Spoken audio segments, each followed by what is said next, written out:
Sir, you're muted, sir. So first lesson in teaching and learning is to unmute before you start, right? Thanks, Raju. Sorry about that. Hello, everybody. No smiles. Hello, no sir. Smiles. No, Smiles, sir. please. Thank you. Thank you. Thank you. Jennifer, please give me a smile.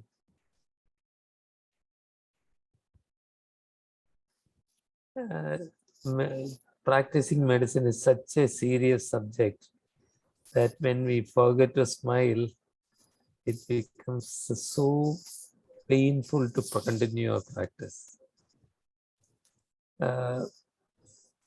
Thank you all for being here.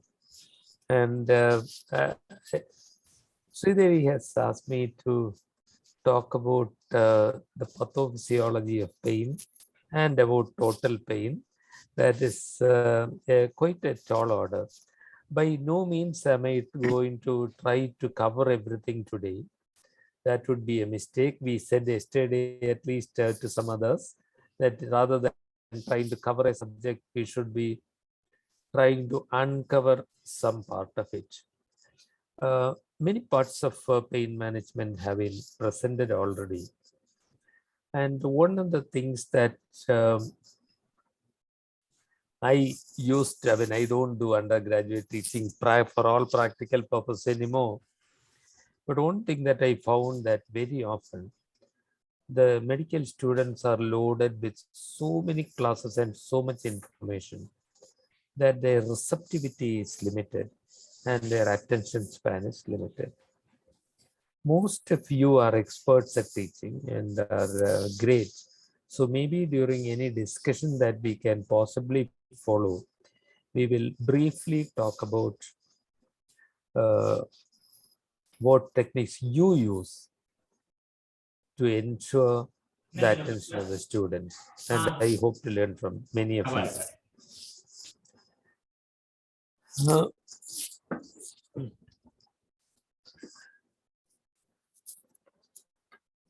I'm waiting for Karthika to finish her call, and as soon as that's over,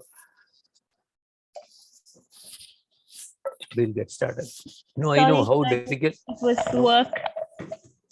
Sorry. I know how difficult it must be. Many of you must be multitasking, having to finish consultation about patients also in the middle. I know it's a tough task.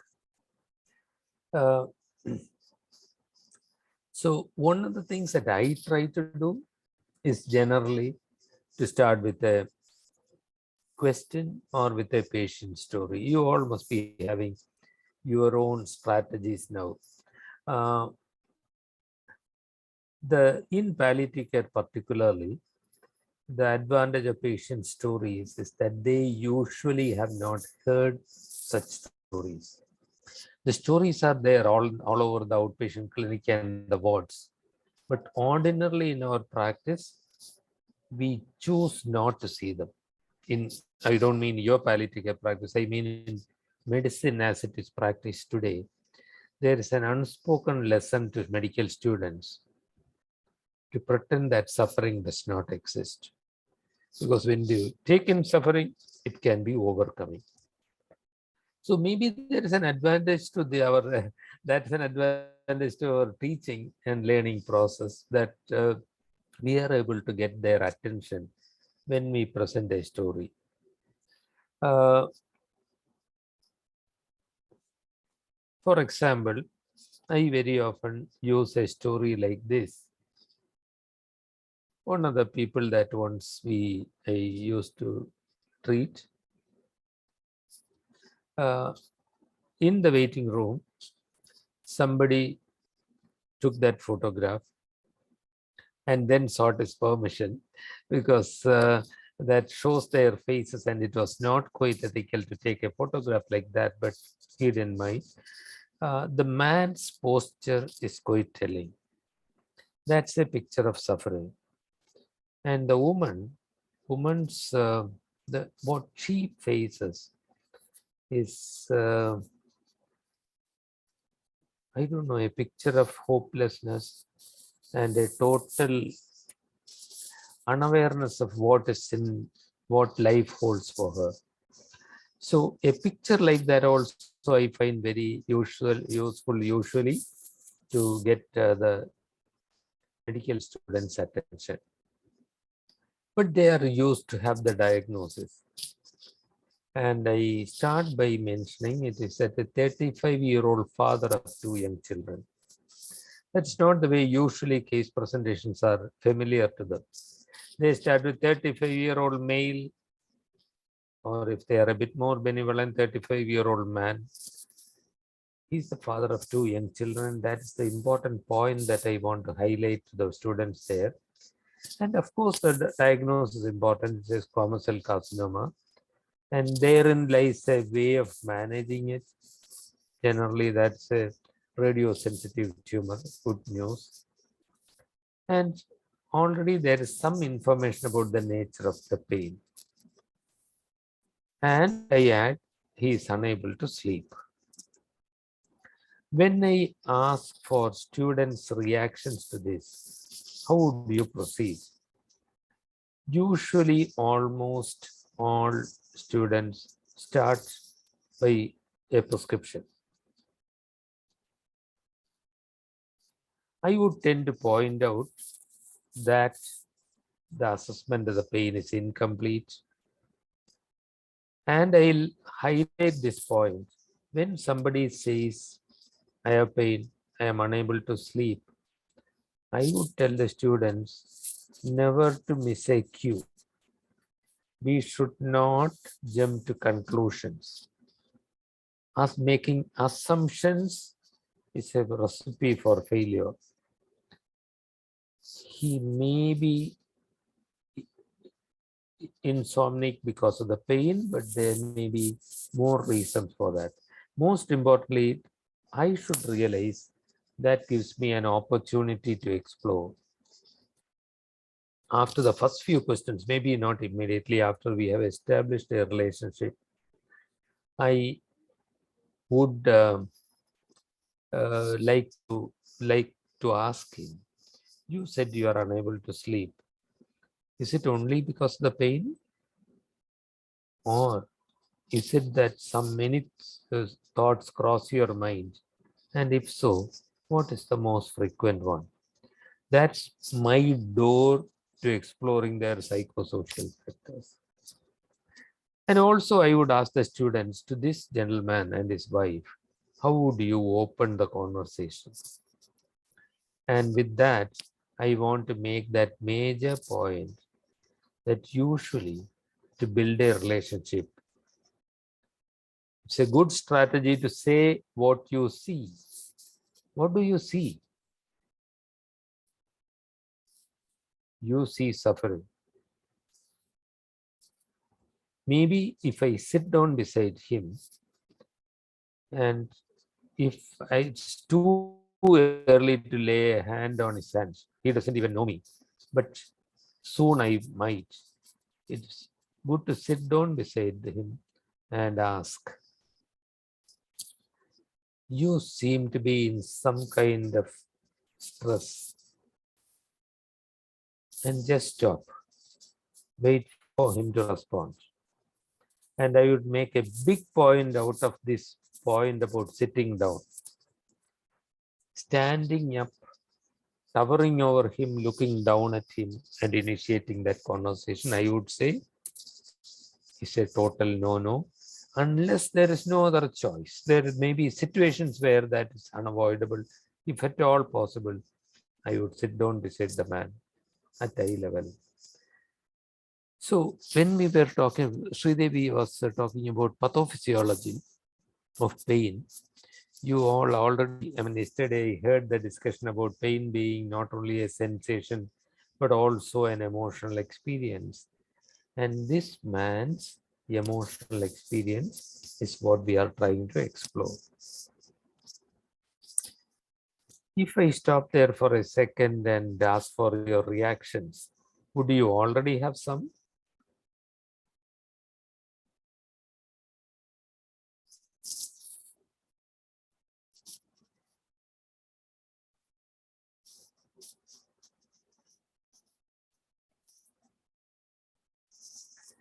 Okay, I'll move on. Maybe later on.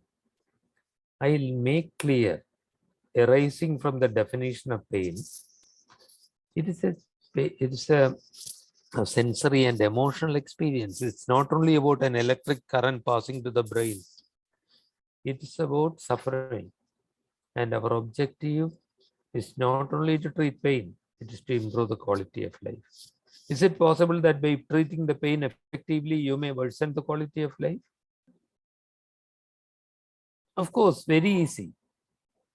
If I am giving him morphine and it is causing delirium, and the man is getting hallucinations, never able to sleep for a second, the pain may be relieved, but I have worsened his condition. If I prescribe him a fentanyl patch, which he has bought, and has no money for the food for the children, I have worsened the condition. So I will highlight this point that we may be talking soon about pathophysiology of pain, but our objective of learning the pathophysiology is to understand that it is not only a sensation, it's an emotional experience. And that experience is what we should be trying to teach. But from there, I shall go on to the sensation also. The sensation is important. Pain as a sensation is very important. I also find that the physiology of pain transmission has been taught in the second year of medical education or the first year. That is a complicated pathway. I don't know how you all reacted. Many of you must be bright people. I look back on that class in physiology with terror. I got so many lines going up and down and inhibitory pathways and so many things. I shy away from that. When I describe pathophysiology of pain to an undergraduate student, like we said yesterday in a group, I will not try to cover the subject. I will try to uncover that part of pathophysiology which the student must learn. What does he need to understand about the sensation? He or she needs to understand. Hey, I should be saying she or he. Generally, about more than 2/3 of medical students are now she's, not he's.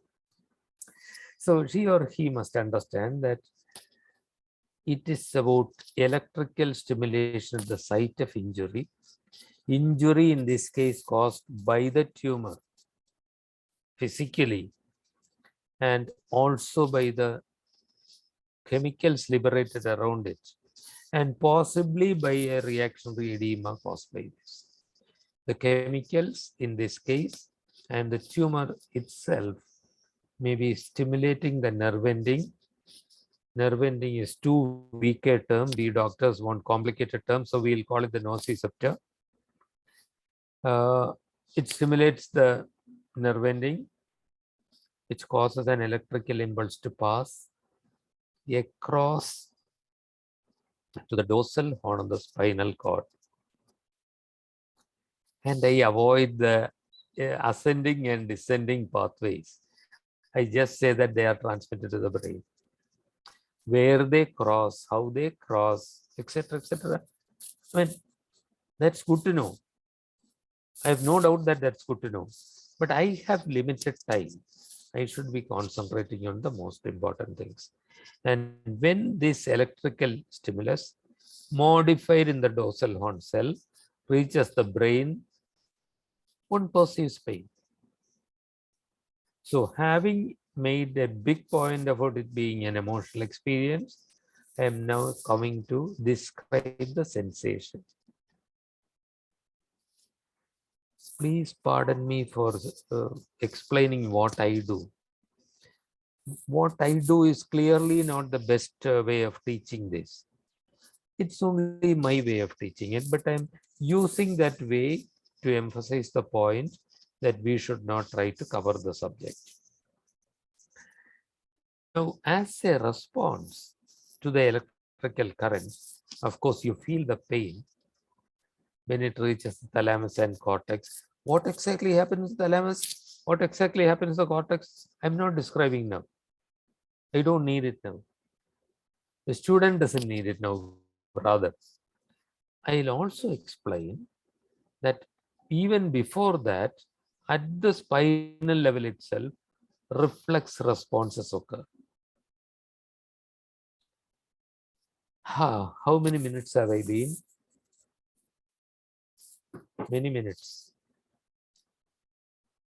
Your teaching methodology classes have told you that I have crossed the time when an ordinary human being's attention span seems to falter.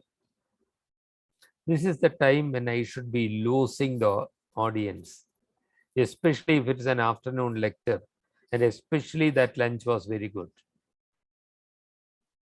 I hope yours was. So at this point of time, there is somewhere as a multi-level sandwich.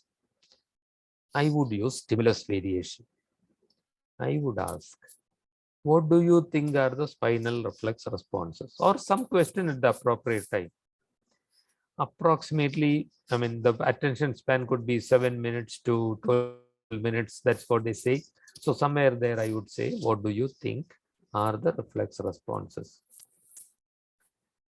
So in this group, does anybody now want to respond to my question, either with voice or by chat, and say what reflex responses are they likely to be?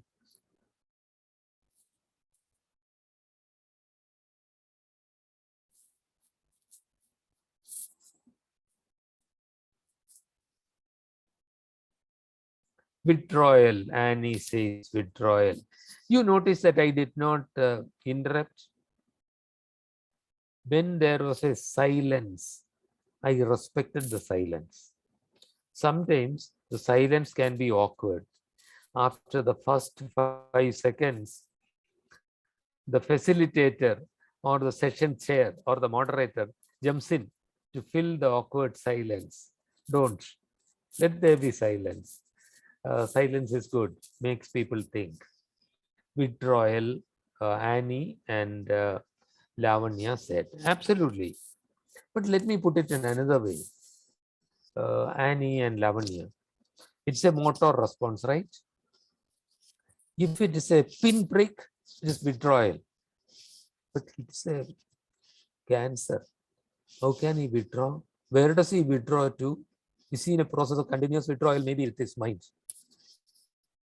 The same motor response in the context of a continuous pain acts as muscle contraction, muscle spasm.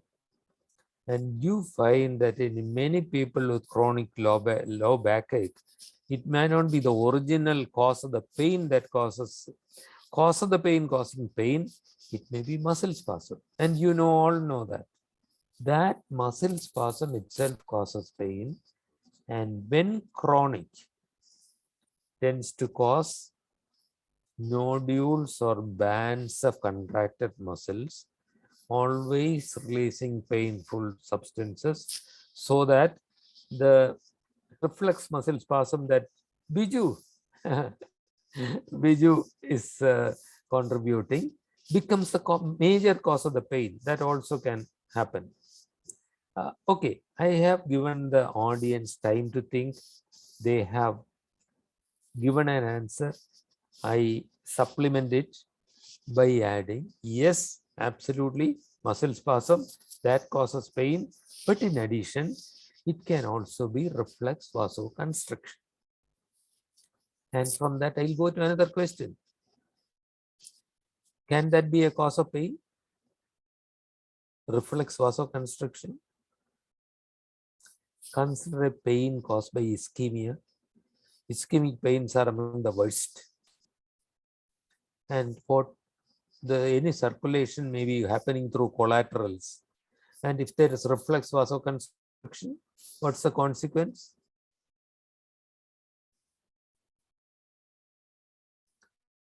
Arun, Adi, absolutely ischemia. But my next question is, in ischemic pain, what is the consequence of pain by reflex vasoconstriction? Further worsening of the ischemia. Purely relief from pain alone can improve the circulation significantly. You see it before your eyes. You see pain, you relieve the pain, and the next day you find that the person's swelling has reduced, and it's not only pain, the physical consequences also reduce. Okay, so we have now mentioned two reflex responses which are very, very relevant to treatment of, particularly in chronic pains. Shall I move on?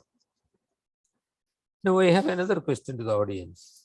If the stimulus remain constant, would the pain remain constant, decrease or increase? I am spoiled by people like Raju who allow me to do polls so that we can do a poll. I am not doing it now, but I give them polls so that they are able to think, makes them think. By this time, it is possible that a good number of people may have uh, uh, got back from slight somnolence to an awake state. In the pathophysiology, next time, I will not go into all pathophysiological changes, but I will make a few points with this slide, with this image. One, silent or sleepy nociceptors get recruited, and the nociceptors get sensitized. I would ask the students, do you know of a chemical substance liberated at the site of pain which causes this sensitization? And usually they are very bright, and these are things that they would are likely to remember. They would tell me they are prostaglandins, and I would agree that prostaglandins are among the chemicals which can cause directly pain also, but mostly causes it by making the nerve ending more sensitive to pain. So I would ask, so if there is recruitment and sensitization of nociceptors, that worsens pain, what can avoid that? Early treatment of pain, continuous treatment of pain, not allowing the pain to come back in between. I make those 2 points, important points. Ordinarily, I would have slides over them. I am not doing it now. That's not my intention.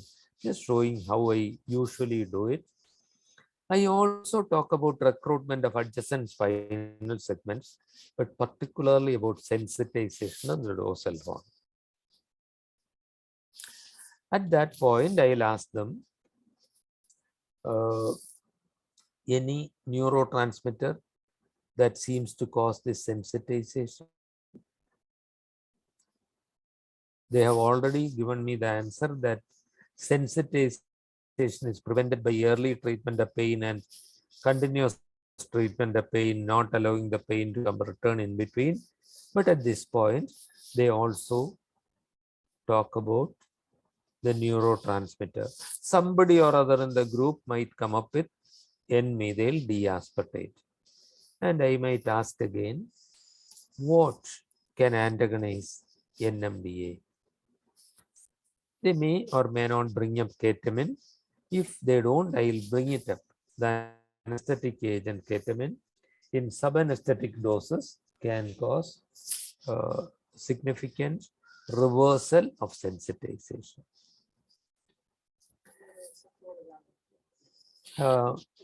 So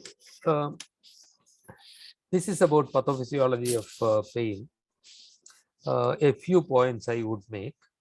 I was more emphasizing on how I use stimulus variation, questions, images, stories about pathophysiology. I'm not attempting to cover the subject of pathophysiology here. But at this point, I would like to bring up total pain. That's also part of today's session, right, Sridevi? Yes, sir. Yes. So, Sridevi, now it is more about 25 minutes of the session, and it's a post-lunch session. So this may be a good time for me to use a video to demonstrate what I have to show. The video, which Sri Rajalakshmi, would you please show the video? Yes, sir.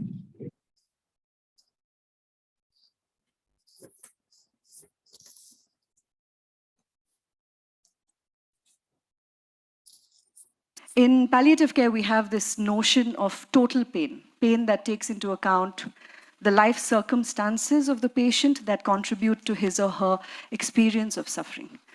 I came across that concept quite early in my life, and I mean, in my career, and I thought I understood it, theoretically at least. And then one day, the home care team that I was a part of was called in to see this fisherman in one of the outlying villages of Trivandrum. We parked our van some 400 meters away, made our way down this narrow, undulating path. We could hear this man's screams well before we got to his house. And on approaching the house, we were assaulted by this stench, which made me gag. And when we entered his home, we were met by this helpless young woman, and behind her on the bed, a man in his 40s, who was the source of the screams. He had a myriad problems and a feeding tube. And on closer examination, we found that he also had a bowel obstruction that was not allowing him to pass what his wife was so diligently feeding him because she didn't know what else to do to look after him. And as a result, he was regurgitating his own waste. It was awful. Anyway, he was cleaned up, analgesics and other medication were administered, but no matter what we did, his pain would not fall below 6 on the pain scale, which is essentially a scale of 1 to 10, 10 being the highest, where we ask people to score their subjective pain. So finally, this benevolent and wise doctor that I have the absolute privilege of calling my mentor, he took this man's hand in his own, and he asked him, he said, "What's your biggest concern right now? What is bothering you?" What an odd question, I thought. I mean, the pain, the humiliation, the despair, and just the misery of everything that he was experiencing. I mean, the answer was glaringly obvious to me. The man didn't say anything for a long time, and I started to get fidgety. The silence was starting to get awkward and strained, to me at least. But the good doctor, he held steadfast. And after about 6 long minutes, and I know this because I was timing it, this man very softly said, "All I wanted was for my children not to be fishermen. And now they're going to be just that." He knew he was dying, and he knew that his wife would not be able to support the children on her own, and this one fact was causing him far more agony than anything else that he was going through. So one of the things we strive to do in our program is to undertake the educational needs of children from disease-ravaged families that can no longer afford to send them to school. But this process takes about a week from when the child has been identified. In this case, however, we sped up the processes. Donors were found, pledges were made, documents were signed, all to see these 2 children, aged 8 and 10, through to college. We returned to the fisherman's house the next morning, and he was asked what his pain was. Still 6, he said. He was then shown the documents, and he was told, "It is done. Your children will not be fishermen." The transformation on that man's face was magical.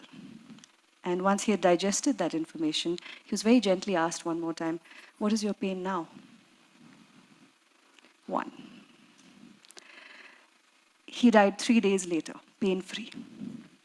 And that, my friends, is total pain. And that was when I truly learned my first lesson in being still and allowing.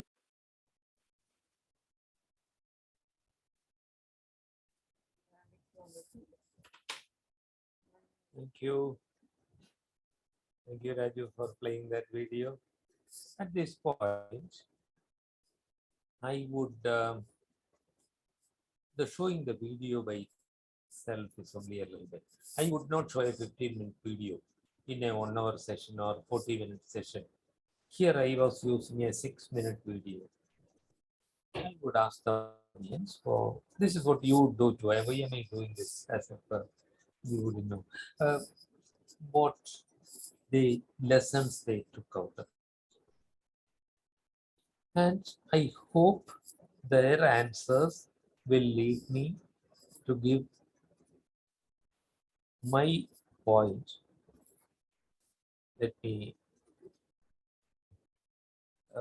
the point would be the concept of total pain, which was first brought up by the founder of modern palliative care movement, Dame Cicely Saunders.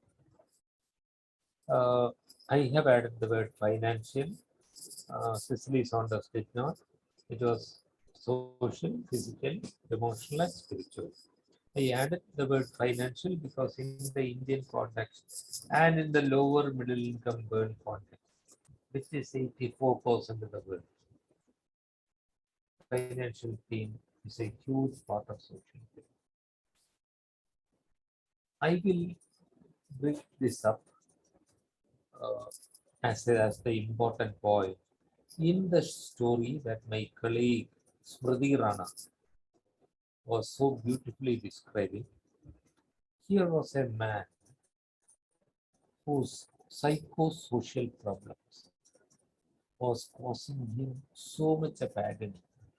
And from this, I'll make one more point. I'll come back to the definition of pain. Explain that it's a sensory and emotional experience. The man rated his pain after morphine as 6, but after assuring him of the children's education, he said it is 1. That difference doesn't mean that he was taking the pain. The pain, that physical aspect of the pain that was 1, with the weight of his mind and his worries, was actually becoming manifesting as 6, and that we understand. Sometimes only we who discuss total pain, we discuss palliative care, understand this. Most people think anything that's not totally physical is supracortical. It's all imagination. And that's the patient's fault. So, though I was describing the chemistry, the electrophysiology and sensitization, I would combine it with this point about total pain. So, I suppose I wait here for a minute and ask the audience, was there any other reason, uh, any other learning point from that video? Or how do you respond, ladies and gentlemen?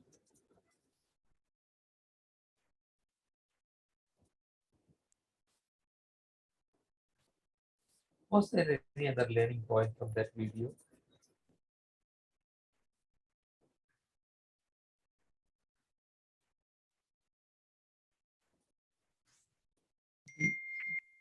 So the inquiry of pain is a lot more deeper than what we learn from simple physiology. Yeah, thank you. Dr. Sandakishore, very important. The description of pathophysiology is usually in electrical terms, but when we understand the Sir, can I do that? Sir, your microphone is down, so can you? oh, not very audible. Sorry, It Raju. was, sir, right? Is this any better, Raju? Thank you, thank you, thank you. Raju, I'm sorry that I did that technical flaw. There's a lesson there to be careful with technology and not to interrupt the session like that. But thank you, Raju, for pointing that out. But on the chat box, excellent responses are coming. I was planning to be smart and bring up some of those issues, but you have brought them up. And the power of silence is one that I don't brought out. Being silent, respecting silence, silence is time to think. And there is, of course, learning the communication skills, FIBA says, absolutely. And Dr. Sivakumar, quite right, not making assumptions. The man is in pain and he has a possible major gastrointestinal issue. But let us not make assumptions. Ask, what is it that bothers you most? I found this to be so absolutely precious. I wouldn't be able to show those slides. We wouldn't have time for discussion. But I asked a woman who had bleeding PV, advanced cancer, bleeding PV, and also severe pain. I asked her, what is it that bothers you most? I was actually, I must confess, I was only expecting her to say one of these two. What was the priority? That was what I was trying to find out. Was the priority bleeding or was it the pain? And after her mandatory silence, she said, my daughter has not eaten since yesterday. You see, and we then would tend to forget what is important.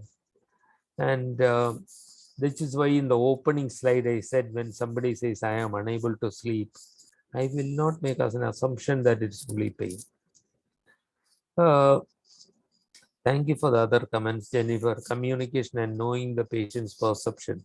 And Jennifer, when you say communication, we also make the point that it's more about listening than talking. Listening twice as much. Listening to what is said and what is not said.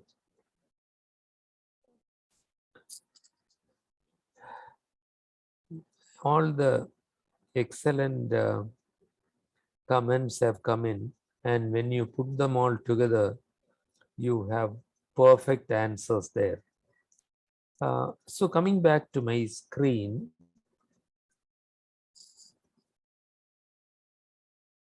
we have the image of total pain, but it would be pointless to bring this up and then to leave them from the class. At the end of the class, they go with this knowledge. They don't take in the message, they forget, unless we are also talking about some solutions. Okay, so what are we going to do about it? And my important points there is that if we are aiming at quality of life and not only at relief of pain as a physical symptom, we should be looking after this, for which, oh, another mistake, I should be using the slides properly prepared and not get confused. And for that, this may be a time for me. Is my screen visible now? No, sir.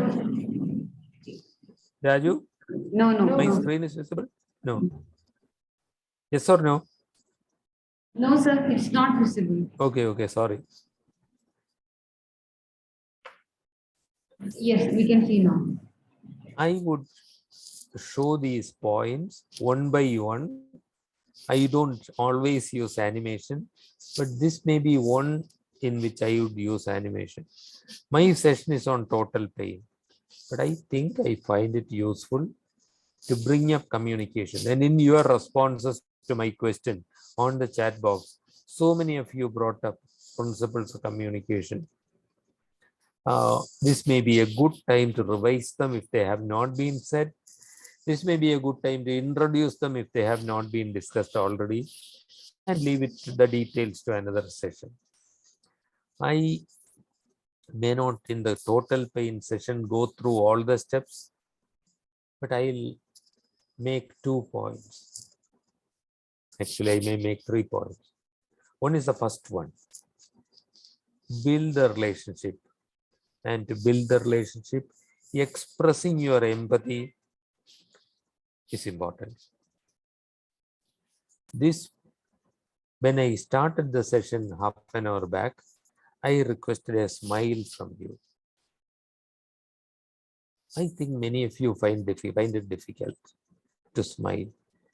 Sorry, I'm making an assumption. Hey, sorry. I should not make assumptions. But I do find this much too often, that degrees reduce our ability to smile. 1 degree you may be able to manage, but when you get the 3rd one and the 4th one, it causes reflex muscle spasm. We become rigid. We stop smiling. I'm not saying that when somebody is groaning in pain, you go there and smile. Of course not. But when it is the right time, it would be good to remember to be human, not a rigid statue. And to be human, sit there, lay a hand on the hand if we have the connection already. If not, build the scene so that you become close enough and say, you clearly are in a lot of pain. Allow a silence. If necessary, ask, tell me about it. And that building the relationship by empathizing is one major point that I want to make. Build a relationship, be human, relax, recognize that our degrees and authority may have given us a sort of attitude which can be distancing between me and the patient. I know it happens to me. It creeps upon me. And so I keep reminding myself in these classes, Rajagopal, relax. You are not God Almighty. You may be a doctor with a few degrees, but you are a vulnerable medical creature. And thankfully, it's a privilege, and I should be as human as possible. I am sure the majority of people here must have read Atul Gawande's Being Mortal. Atul Gawande talks about the citizen doctor. A doctor as not only a medical scientist, but as a citizen of this world.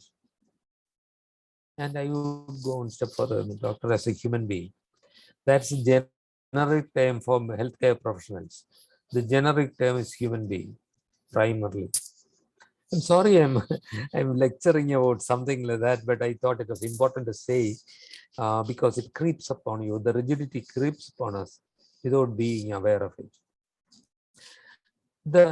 Though I may not in this session go to all the points, I would certainly point out the last one also. Close the discussion sensitively, and I'm telling this to myself more than to anybody else, because I overrun time and then I have something else to do and I get to be in a hurry. I will make sure that our conversation is summarized. Important points are repeated. And I listen to what they have understood. I forget. I'll confess I forget. Everybody has met my colleague Sunil, right? Once I had a long session with a patient's son. I was explaining, he wanted to know about the illness, prognosis, etc. And it was an advanced malignancy. I gave all the explanation. And then I was quite satisfied with myself. I stopped. And Sunil asked the man, Sir, did you understand what he was telling you? He said, yes. What did he tell you? And the boy said, everything is going to be okay. Which was exactly the opposite of what I was trying to tell them. In a certain frame of mind, he took in what he wanted to hear. And I am grateful to Sunil to remind me again and again, because I remember that incident, and that has helped me to keep reminding myself not to make assumptions, find out what they have understood. And closing the discussion sensitively means also If it is okay to smile at this point of time, smiling again, leaving the door open, saying that we want to revisit the discussion if you need to. Think about what has been conveyed today and come back to us.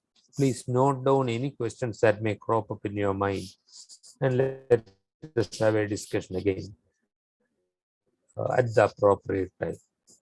These are the important things that I will convey. And though the session was on pathophysiology and total pain, by no means have I covered them. And I will stop there and take any questions or comments.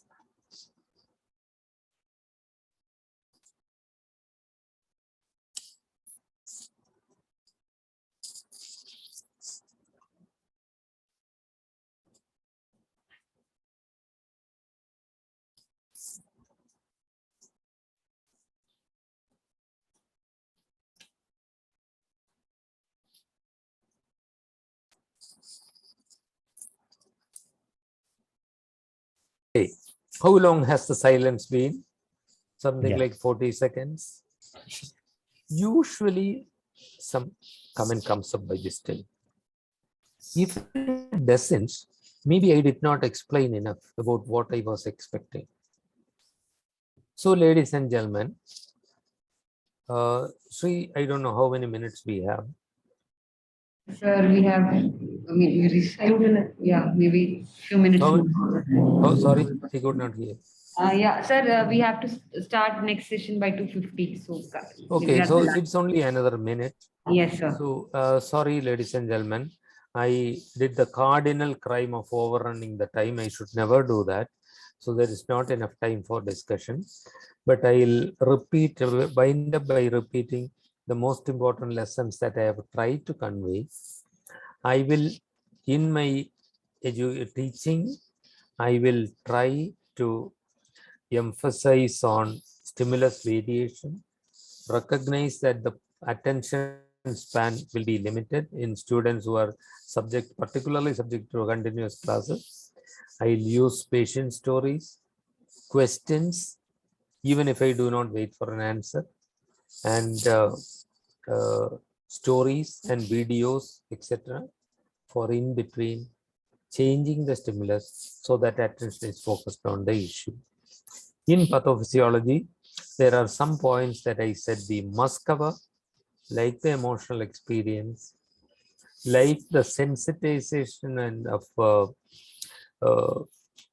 nociceptors as well as central, so that the lesson that it is important to treat pain early and to give continuous pain relief are highlighted. We will bring up the management of central sensitization at least as a real entity so that the issue becomes of practical relevance. I'll emphasize the value of recognizing total pain and the various ways in which that is handled.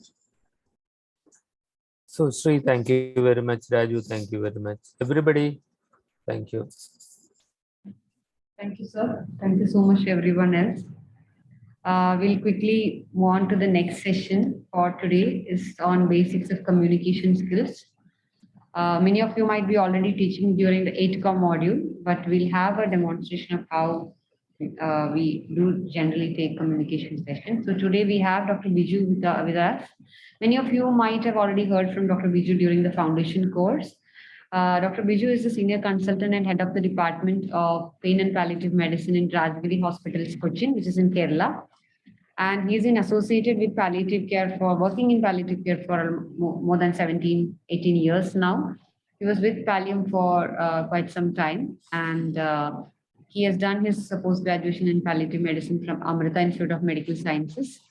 And over to you, Dr. Biju. These are around 28 faculty members from 6 medical colleges in the southern part of India. So welcome you to the program. Over to you. Thank you, Sridevi. Thank you, Rajlakshmi. And welcome to all the delegates from various medical colleges. It's a great honor to be here. And it's a very difficult act to follow after what Rajagopal sir did. You can't have a more engaging person to take a class. At the same time, I remember it took me at least 3 repeat classes on pain pathophysiology for me to understand what it was all about, and a total of about 5 classes before I could start teaching it myself. So forget about the concept of total pain, just the simple pain pathophysiology is really not easy to absorb and understand and assimilate. It takes some time.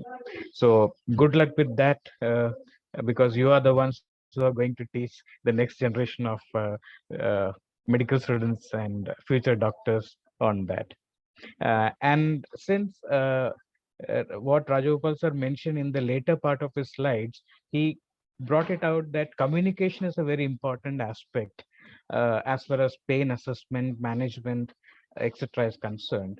But I would go on to say that the communication is the basic ingredient in any kind of interaction, any kind of relationship building, and any kind of assessment, any symptom or disease process, diagnosis, strategizing, anything, pain or any other symptoms or any disease.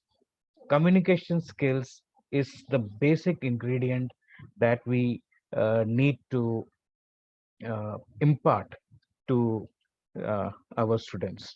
So my session is on communication, and I would like to share uh, the screen for that. So today,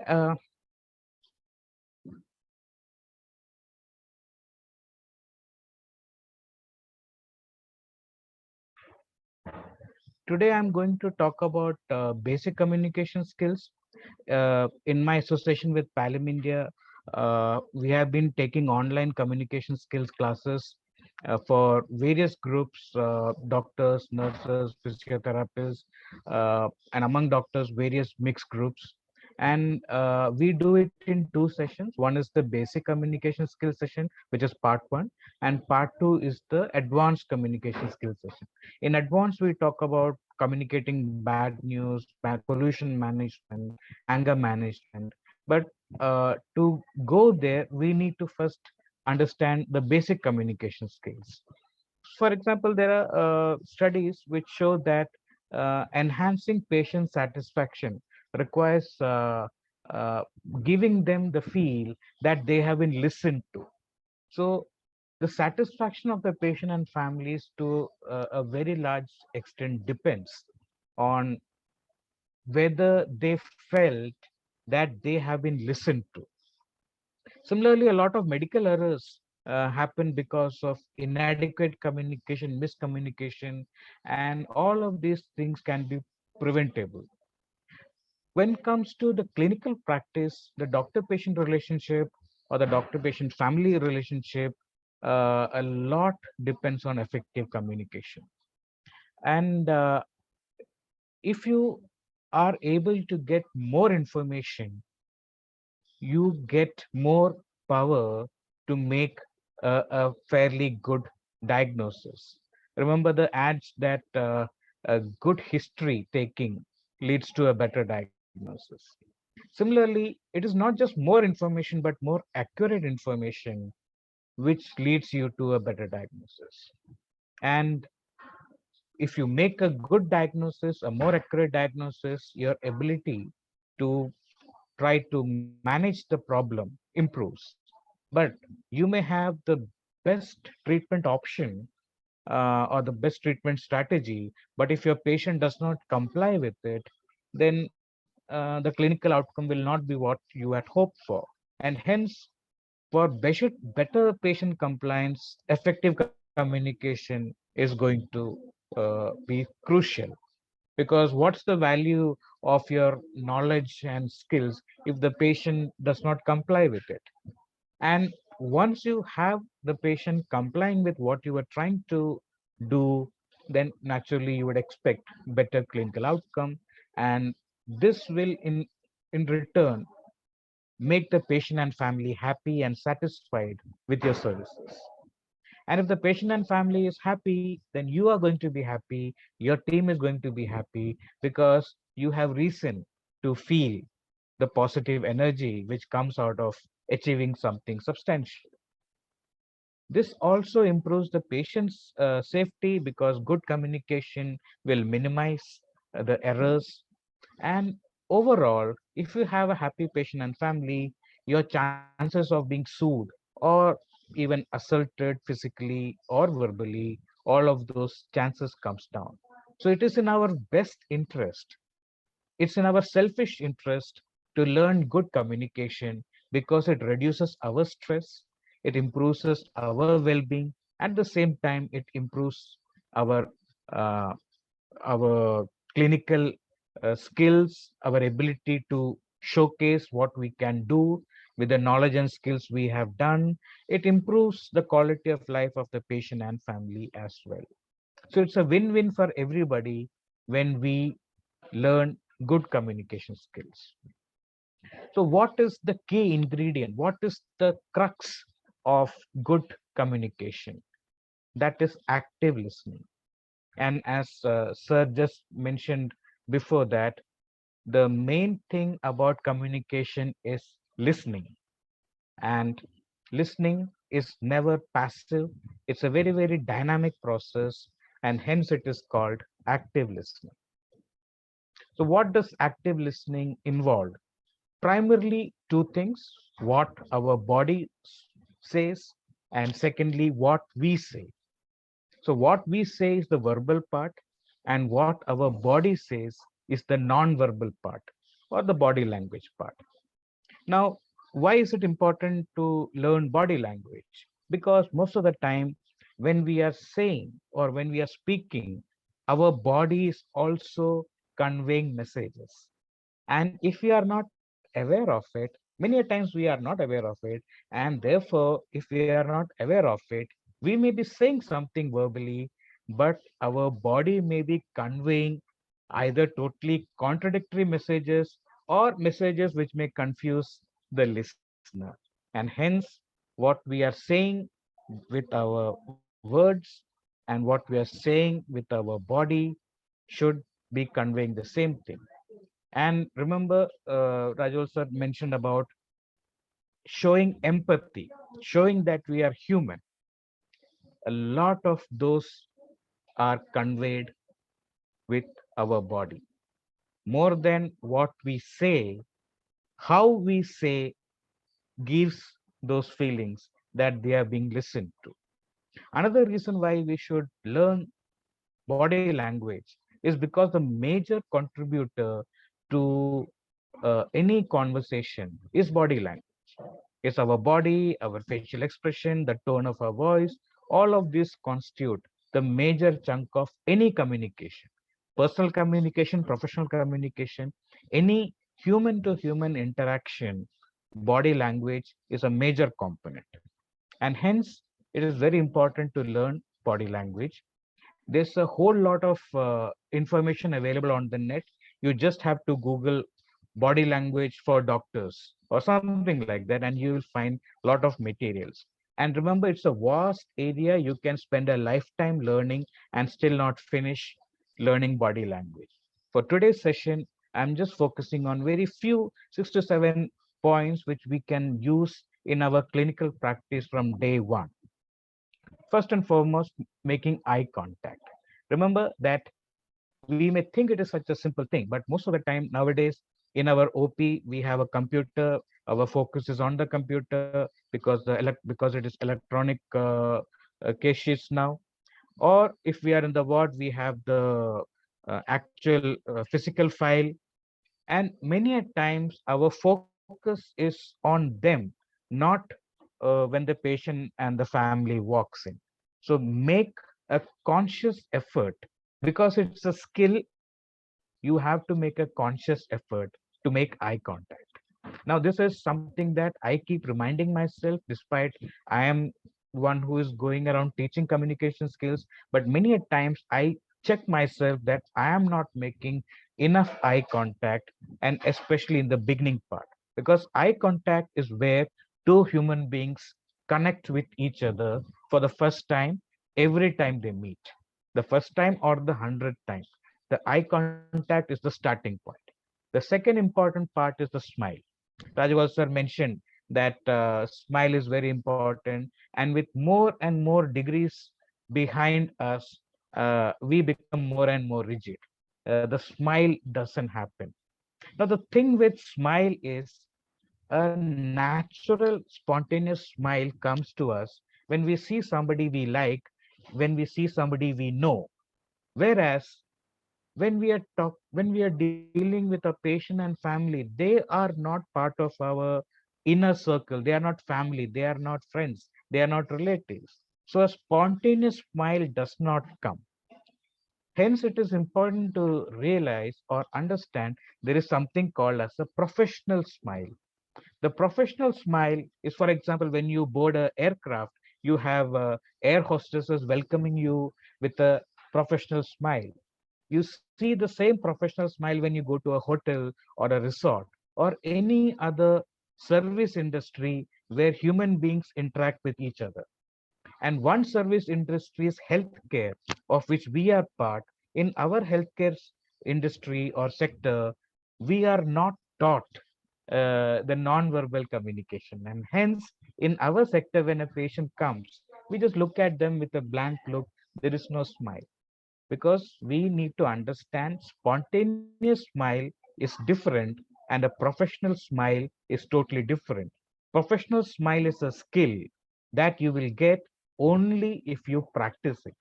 So where can you practice? You can practice in the place where you work, because there you encounter a lot of people who you can practice on this safely. Obviously, you can't practice it standing by the roadside, because that will cause some problems to you. So within your institution, try practicing this smile by looking at this. When you see the security person, give a smile. When you see the people who are in doing the cleaning staff, the chechimara, the chetamara, the ward boys, you smile at them. Smile at your colleagues. They may be nurses, physiotherapists, pharmacists. They may be the F&B, catering colleagues. They may be your colleagues in the medical doctor colleagues, whoever it is. Initially, you have to consciously think about it. You will forget, but whenever you remember, consciously make that effort to smile. Remember the first day in your physiology lab where you were learning how to tie the BP cuff, and it was such a hard thing. But now, over a period of time, you become such an expert that you don't have to think. You can check a BP like a spinal reflex. You don't have to think. The same thing, initially it will be hard to get the skill of professional smile, but once you get it, once you become good at it, you don't have to think. It will come as a spinal reflex whenever something resembling a human face passes in front of you. A smile will come onto your face. You will not even realize it, but it will come only with practice. Otherwise, it will not come. And remember, even if you put on a mask, your smile can be seen in your eyes, even if your face is covered. And even if you put on a PPE kit or glasses where your eyes can't be seen, your smile can still be heard in your voice. So even if you cover your face, your smile can be seen in your eyes, and your smile can be heard in your voice. So if you have a smiling face, it will reflect in your eyes and in your sound. And that brings us to the tone of voice. If we have a grumpy face, our tone of voice will be grumpy. It will be indifferent. It may even be hostile. And we will not even know that this is how we sound. Many a times, many of the friction between doctors and patient and families happens not because of what we said, but because of how we said. So what was the tone of our voice? What was the pitch of our voice? All of these things sends messages. So if you have a smile on your voice will naturally be warm and inviting and welcoming.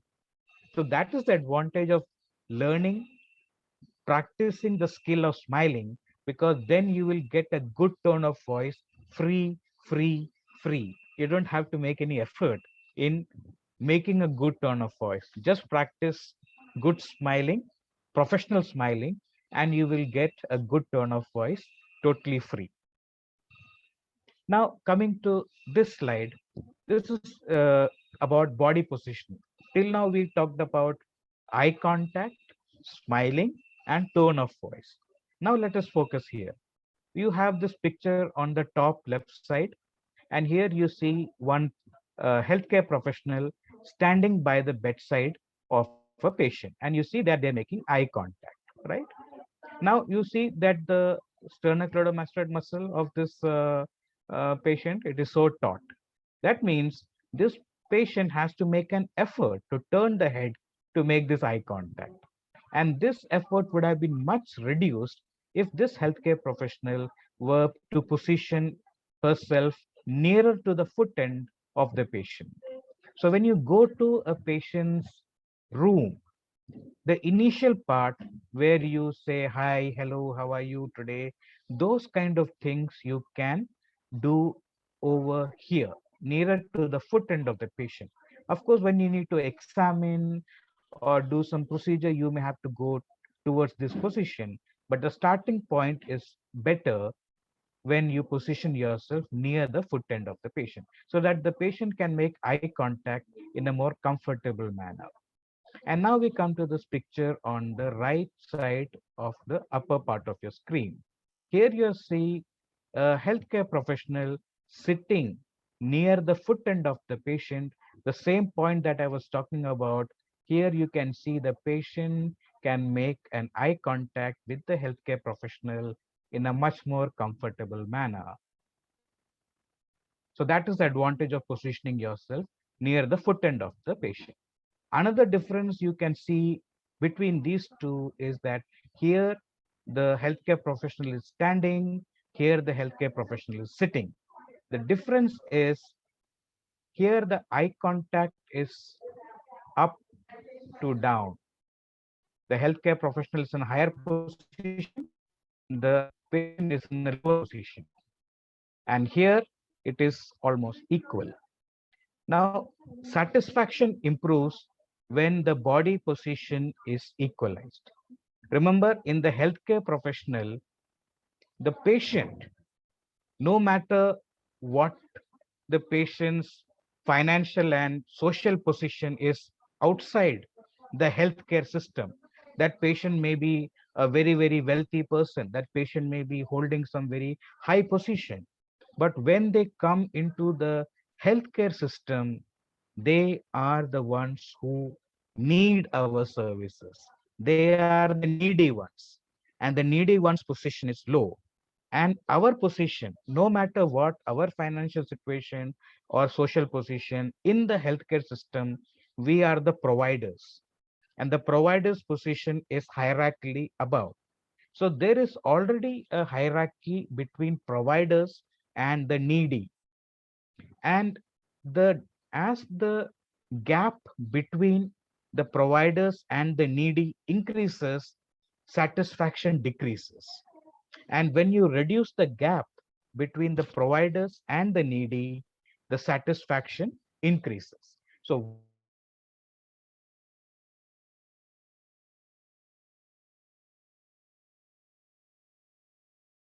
practice smiling, a good tone of voice, really important is to reduce the gap between the body position. Body position. Here, when you stand and interact with the person, you are increasing hierarchy.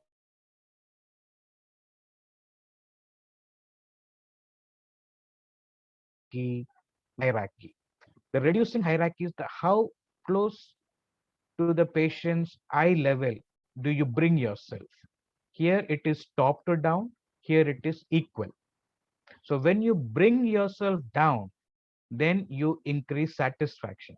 So when you go for rounds, you just pull up a chair or a stool and sit down and have the conversation and position yourself nearer to the foot end while you're doing it. because that is comfortable for the patient. And you sit down, it increases the satisfaction of the patient. I'm not saying spend more time. Whatever time you normally spend in the patient's room, be it 2 minutes, 3 minutes, 5 minutes, whatever time it is, you sit and have this conversation. And of course, if you need to do some procedure or to check, of course, you can get up and do it. But the initial part, the talking part, try to sit down and bring your body position to the body position similar to the patient.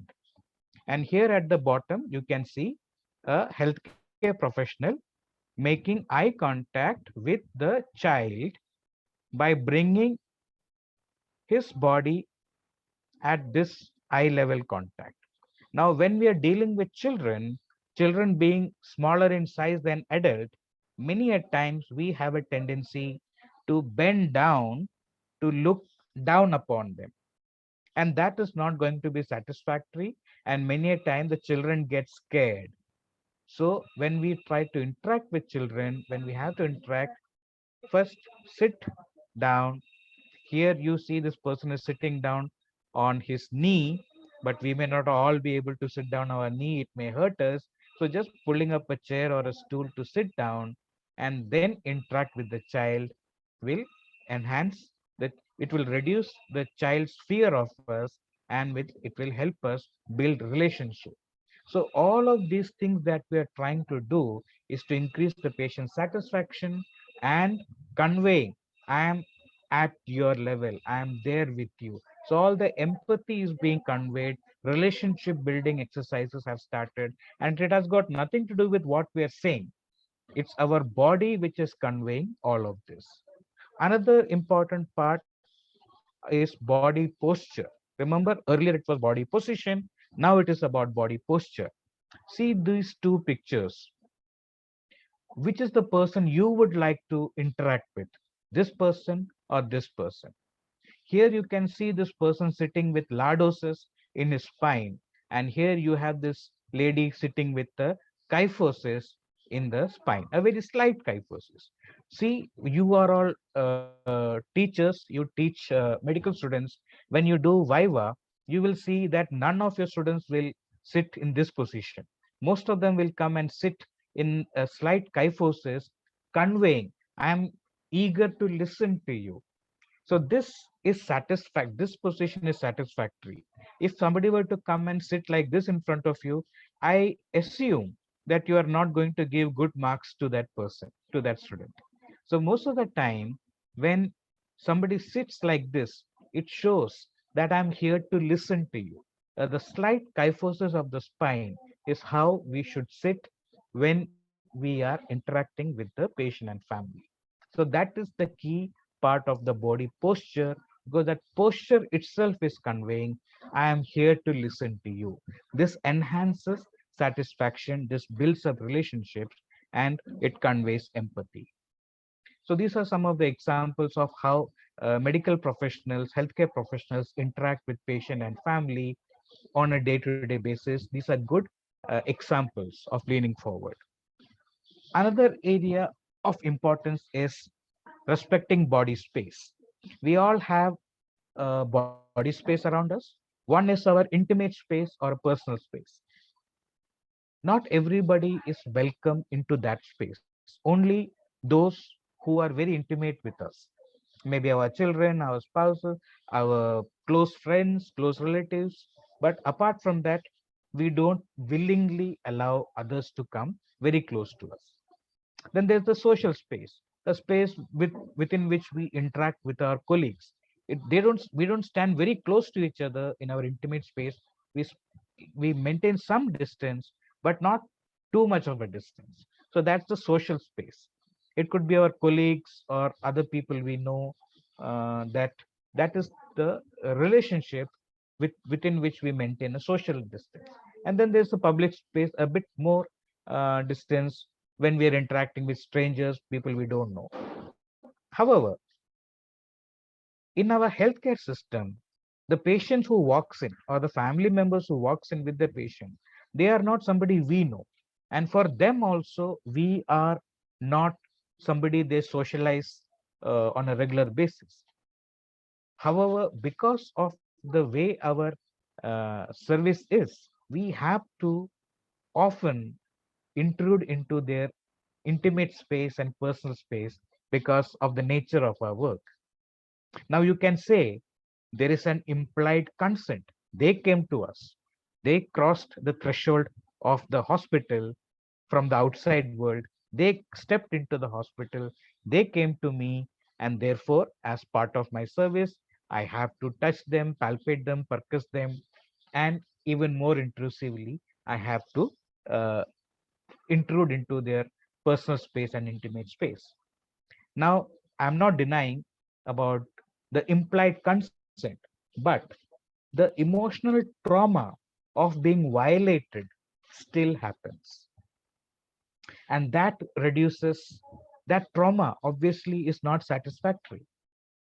Therefore, even though there is an implied consent, when we touch our patient, be it for auscultation, palpation, percussion, checking the BP, putting in a cannula, putting in a Riles tube, or anything while the patient is conscious, any kind of intervention, before we do it, we should tell them we are going to do it.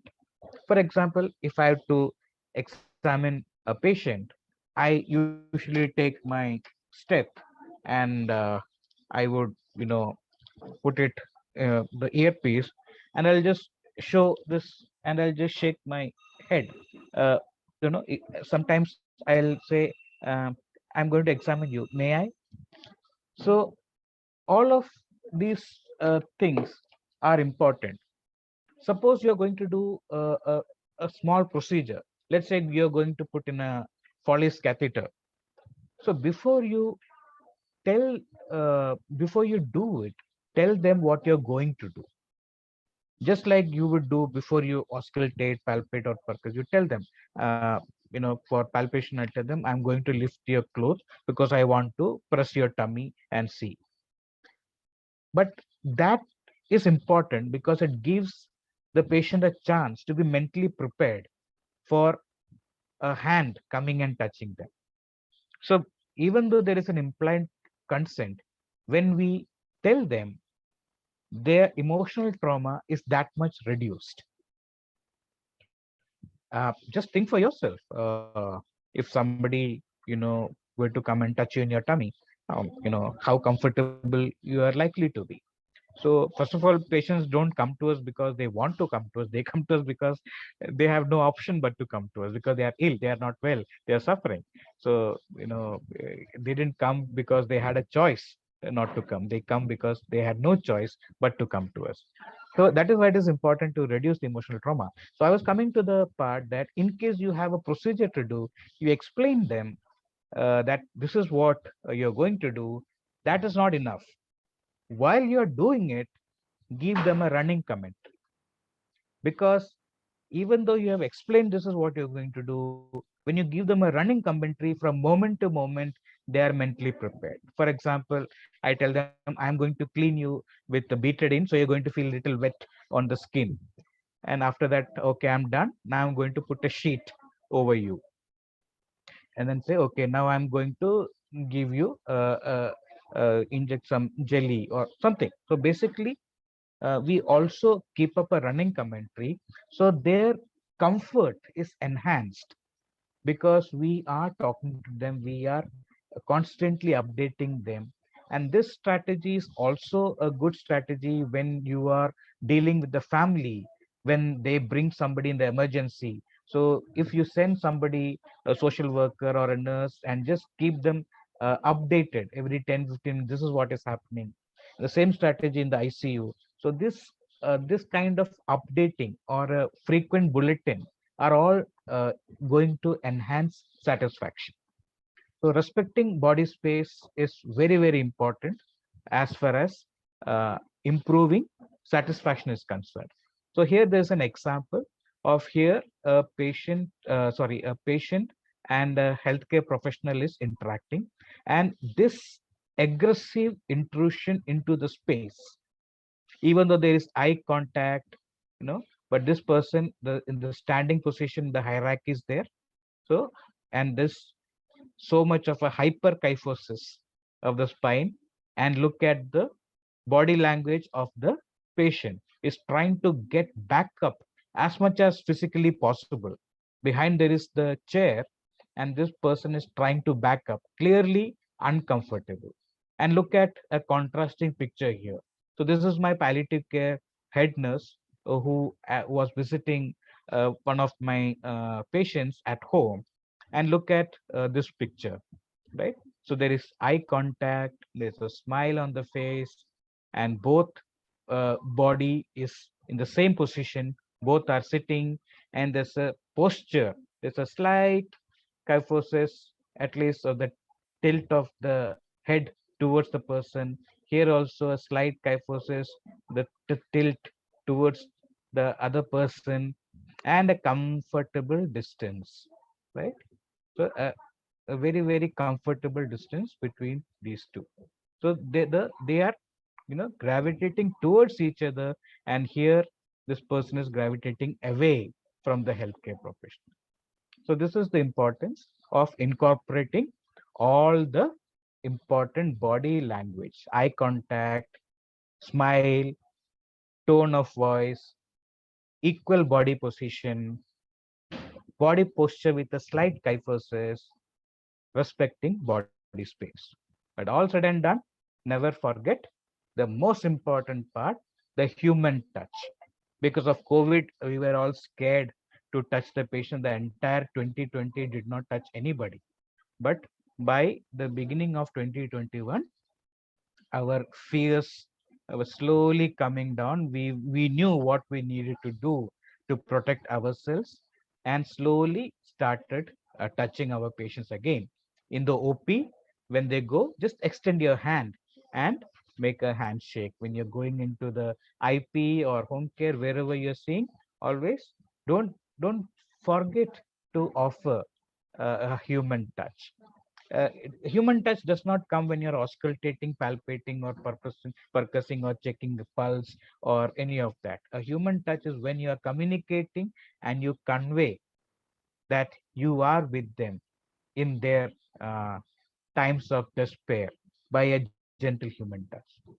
Remember, when you touch in a manner which is not paternalistic. For example, patting somebody on the shoulder is not it's not advisable, because would you pat somebody who is in a higher position? Would you pat the HOD or the dean or the principal of your college? You did very well, I'm very happy. No, you can't do. So something that you can do only to somebody hierarchically below you, not somebody to hierarchically above you, is not a good way of going about it. A simple touch, either in the palm of the hand or the back of the hand or on the shoulder, is good. A simple touch, and take your hand after an optimum period of time. Does not don't keep the hand lingering on that person for an uncomfortably long period of time. But that touch is important. And after you touch, you can sanitize the hand right in front of the patient. That is not a problem.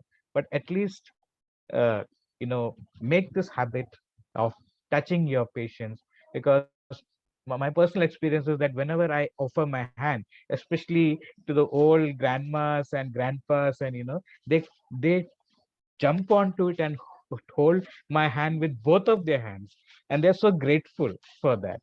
And it's very important that you make this human connection.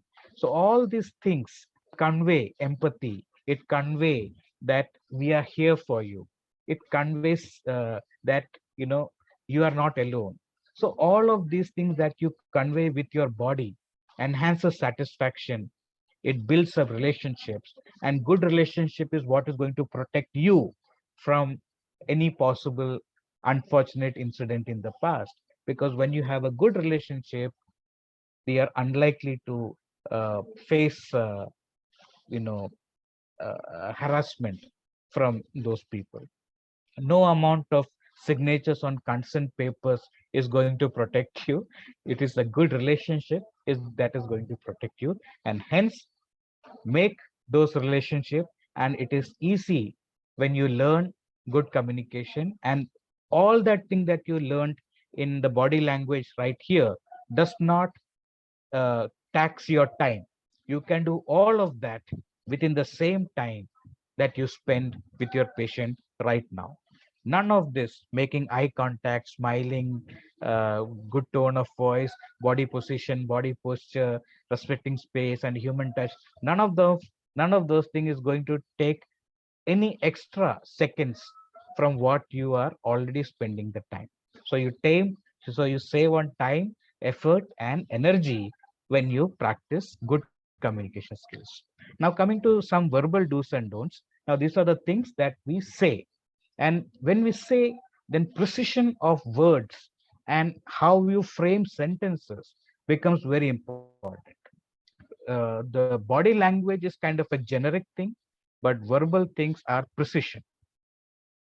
So when we are talking about verbal part, our first interaction with the patient or the family members is usually a question. And often when we see patient or their family members, the question somehow tends to come out as a leading question. You're better now, isn't it? Your pain is better now, isn't it? Your breathlessness is better now, isn't it? So these kind of questions, the way they are framed, it will be difficult for an average patient or a family to deny. They will not be able to say, no, I am not better. If you ask, oh, you're not better now, isn't it? When you say something like that, remember, in the healthcare system, you are hierarchically at a much higher level. Most of the time, the patient and family members are scared of us. They're afraid of us. They will not find the courage to say, no, I am not better. Especially if you have been sweet and nice to them, they will find it a little difficult. So for them to comfortably say whatever they have to say, ask a question in an open-ended way. How are you? What brings you here? So this kind of open-ended question will give them a chance to say whatever they wanted to say. So if you know that this person had undergone a surgery and you say, how is your pain today? It is better, isn't it? Instead of saying that, when you go for rounds, to say, how are you today? How are you feeling? So then they will tell you about whatever the problems. They may tell about the pain. They may say that the food is bad. They may say that the whole night there was a lot of noise in the next room, because of which I could not sleep. Now I am feeling very tired. So you will get a whole lot of information when you ask an open-ended question. If I have a toothache and it is bothering me a lot, but you are somebody who sees patients in suffering terrible pain from cancer, and if you were to tell me, oh, this your toothache is nothing, why are you making a song and dance about it? You are minimizing my problem. I will not be satisfied with your approach towards me. For me, my toothache is the biggest problem. So never minimize patient suffering. Even if, according to you, it is not much for the patient, their problem is the biggest problem in the world. And if you say, oh, your toothache is nothing, you should go and see the suffering that children with cancer are having, you go to the regional cancer center, that is where real suffering is. So you may be trying to tell me that, why are you making such a song and dance about my toothache? There are other far greater suffering. You may mean well, but you are not going to get my vote. You are not going to make me satisfied if you compare my problem with some other bigger problem that somebody else has. Because for me, my toothache is not only the biggest problem. For me, that is the only problem in the world. I don't care where there are other people suffering with something. I don't care. For me, my toothache is the only problem. It is the biggest problem in the world. So when you minimize somebody's problem or you compare somebody's problem, you create a lot of dissatisfaction. Instead of that, just acknowledging that you have a problem and normalizing their patient's emotional experience. If you, for example, if I say I have a terrible toothache, and you say, oh my God, this must be terrible for you, you are acknowledging. I'll be happy that at least you understood. I'll be satisfied with your approach. And if I'm just fidgeting around and I'm, cursing and because of my toothache, and if you say, hey, compared, considering what you are going through, I would guess anybody would behave like this. So you are normalizing my experience of my suffering, and you are not minimizing my problem. You are not comparing my problem, and you have acknowledged that you must be really suffering. This must be so terrible. So how you word uh, these things will either cause dissatisfaction or enhance satisfaction. Never give false hopes. Unfortunately, in my line of work, I come across people who, have, uh, let's say, as an example, an incurable progressive metastatic malignancy, and sometimes the treating oncologist from somewhere may have told the patient, sometimes the family also, uh, go to the palliative care person, and once you get better, then you come back. So it gives them a hope, because they feel that once their health improves, then they can always go back for treatment. But the fact that the health deteriorated because of the progression of the disease, and nothing much can be done about that progression, and hence the health will not improve, and hence there is no coming back for further treatment, that is not what is conveyed. They have said that once you get better, you come back. Now that is giving false hopes, because then the whole focus of the patient and the family is how to get the person healthy. Then all these things regarding force feeding and giving all kinds of concoctions, everything comes in, and as a result, the patient suffers a lot, doesn't get better anyway, and only deteriorates, and a lot of suffering gets added on. So it's very important to give hope, but which are realistic. In my day-to-day practice, almost on a everyday basis, I am telling patients who come to me, I have to tell patients who come to me, see, you have been sent by a doctor because the disease is now progressed, and the disease-related treatment is no longer seems to be working. But I assure you that no matter what, I will keep you comfortable, and you can always come back to me as long as you need to. So this part, that even though your disease is progressive, I will make sure that I will keep you comfortable. I'm not saying I'll get you better. I say I'll keep you comfortable. And the second part is you can come back to me as long as you need me. That means I will never say nothing else from my side. Now, that is the power of palliative medicine, that gives me the power that I can say realistically that there is no situation where I have to say nothing more from my side, because there can be limits to cure, but there is no limit to care. And that's the power that palliative medicine gives me. It may not be something that will be there for patients, uh, for doctors practicing other specialities, but definitely if we incorporate the principles and practice of palliative medicine in our area of specialty, there also then you will be able to say that you can always come back to me. So always give realistic hope. And do you know what is the response I get when I tell people that the disease is advanced, there is no more cure, but I will make sure that you are comfortable, and for as long as you need it? Mostly the response that I get, it's in Malayalam, but I'll translate in English. They say, doctor, that is all that I ever wanted to hear. Or sometimes they say, doctor, we are so relieved to hear this. So please understand that people can take a bad news, but they can't take being left in a hopeless situation. They can't take being abandoned. So look at it this way: nobody wants to uh, get sick. Nobody wants to get in that situation.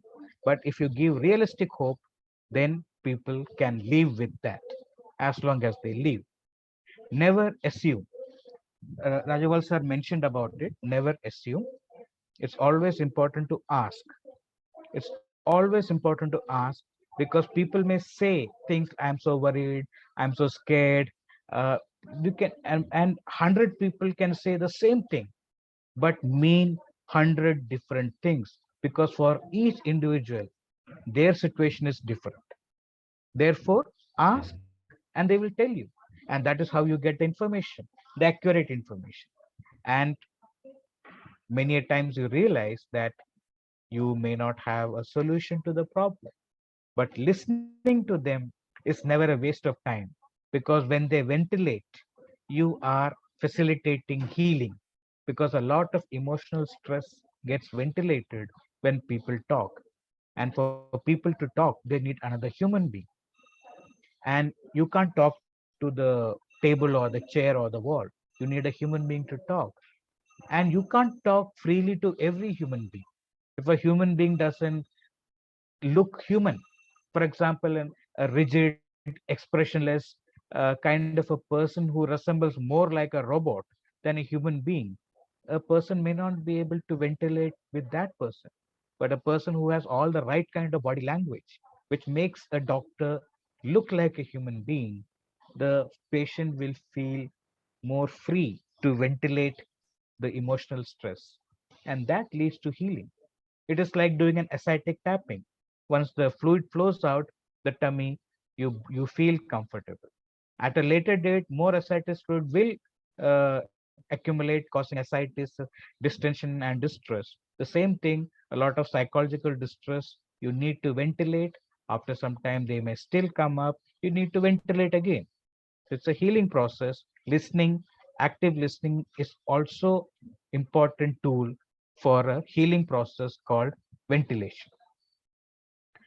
In a very short way, how a retake on history taking. Therefore, I call it history taking 2.0. First and foremost, greeting involves making eye contact, smile. The second part, smile, nod your head, and say what is culturally appropriate. If there is nothing culturally appropriate, then just a smile and nod of the head would be good enough. So, two body language and one verbal.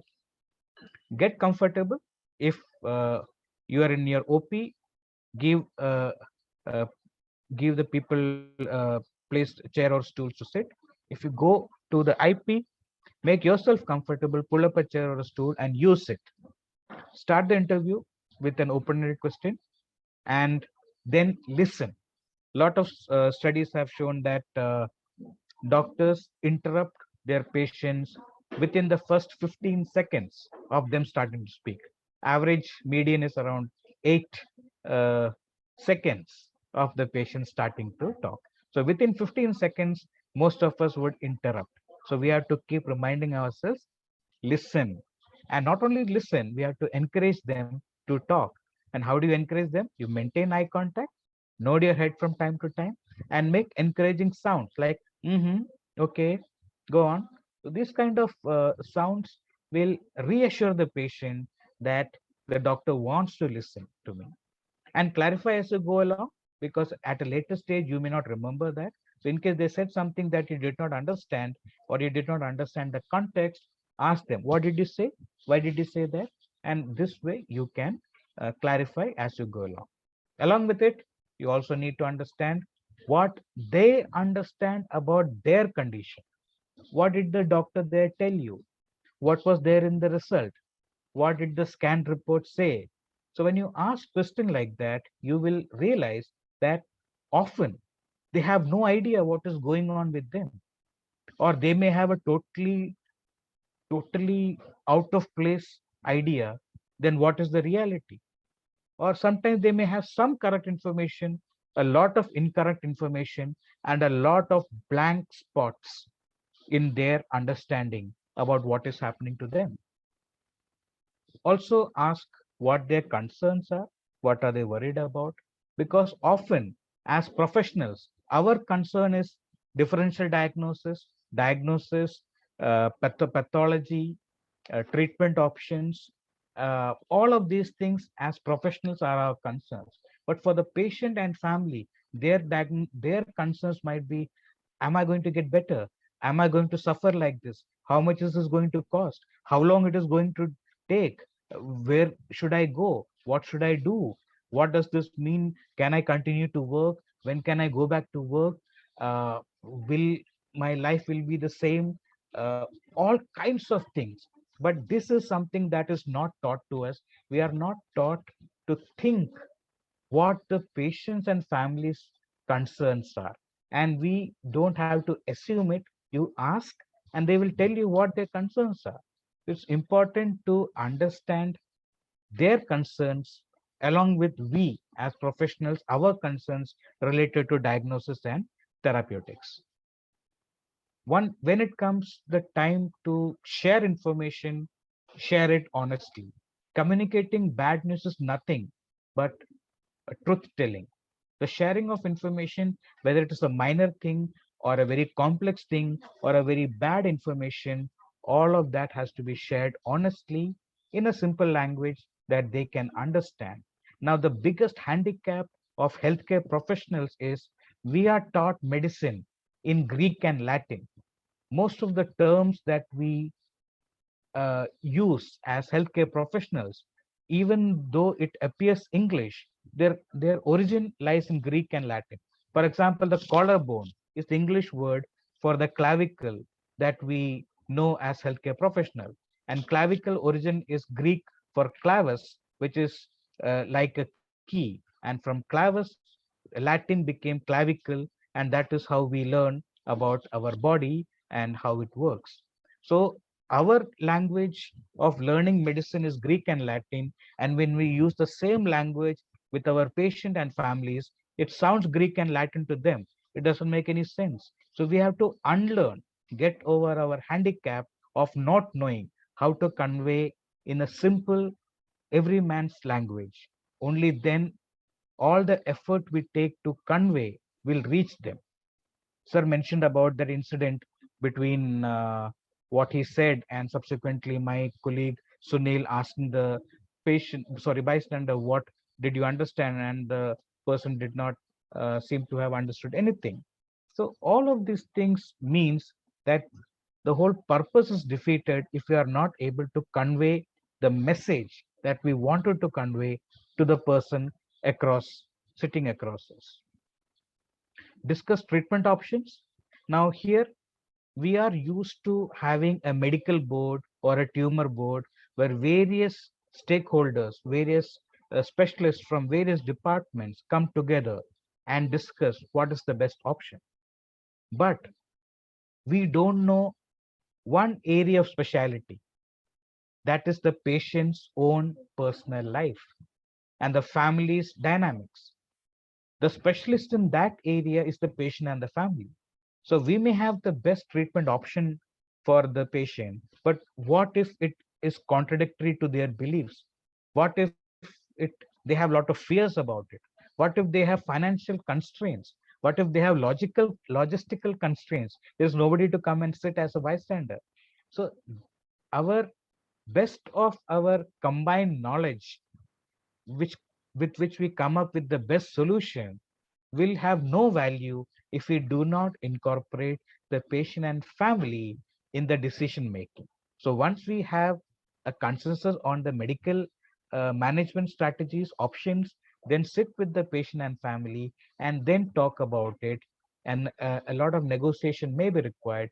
We may not be able to agree upon the most optimum treatment, but we will be able to agree on the most practical treatment, and the most practical treatment is what will actually get done, perhaps not the most optimum.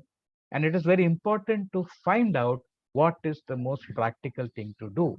For that, we have to incorporate the patient and the family and whatever their belief systems and whatever their financial, social, and existential problems are there. So basically, we are talking about a participatory decision making which involves the patient family and the medical system. In the end, summarize the interview because that is very important. It gives them a chance to understand this whole interview in a small capsule. And it's often great if you could ask them, what did you understand after you summarize? Because then you will be able to find out that all the thing that you said went over their head. So maybe you need to make another effort, or maybe they understood 50% of it, 75% of it, 82% of it. But definitely, when you summarize, always ask back, what did you understand? Confirm the treatment plan, and before you close the interview, whether it's a 5-minute interview or a half an hour interview or even a 45-minute interview, at the end, after all the discussion, always ask, is there anything else that you want to know? Is there anything else that you want to ask? Is there anything else that you want to say? You don't have to say the whole thing, you just say one thing. Is there anything else that you want to know? And you will see that that brings a smile to their face after all the discussion.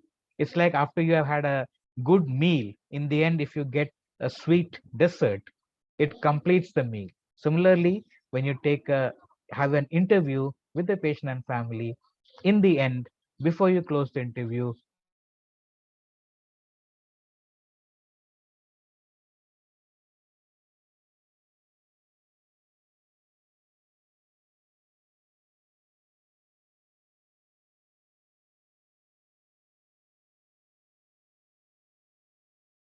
Sir, are you there? We can't hear you anymore. sorry that No problem. we ran out of time, but that was about it. That was about it. Thank you. Thank you so much, sir. Thank you so much, everyone, for the listening. Sir, we have the further discussion in the small group. So we won't be having a large group discussion based on this session. So here we would like to, there were a lot of suggestions on taking communication sessions, either interactive lecture or role plays or videos. So this is one way of teaching what Dr. Biju has demonstrated.